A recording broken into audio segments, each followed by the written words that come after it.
আসসালামু আলাইকুম ওয়া রাহমাতুল্লাহি ওয়া বারাকাতুহু। সুপ্রিয় শিক্ষার্থী ভাই বোনেরা, আশা করি সকলে ভালো আছেন, নিরাপদে আছেন, সুস্থ আছেন। Welcome to রুবেলস math academy. আজকে আমরা মৌলিক সংখ্যা থেকে একটা ম্যাথ করব, যা প্রাথমিক সহকারী শিক্ষক নিয়োগ পরীক্ষা 2020 প্রথম ধাপে আসে।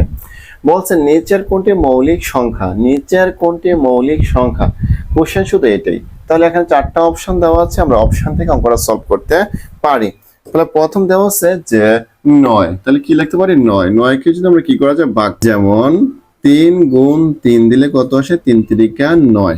ঠিক আছে, তাহলে এটা হচ্ছে কি মৌলিক সংখ্যা না। তারপরে দেওয়া আছে কত 8, 4 দুগুণে কত 8। তারপর হচ্ছে যে এখানে কত আছে যে 9 ও মৌলিক সংখ্যা না, 8 ও মৌলিক সংখ্যা না। 4 কে আমাকে 2 দুগুণে কত, 2 দুগুণে 4, এটাও মৌলিক সংখ্যা না। তারপরে হচ্ছে যে 2 আছে, যেমন 2 কে কোনো সংখ্যা দ্বারা কি করা যায় না, ভাগ করা যায় না। 2 কে 2, তাহলে 2 এর মৌলিক হচ্ছে 1 আর 2। বলা আছে যে মৌলিক সংখ্যা কাকে বলে, যে যে সকল স্বাভাবিক সংখ্যার গুণনীয়ক কয়টি, 2টি, তাহলে তাকে হচ্ছে কি, তারাই হচ্ছে মৌলিক সংখ্যা।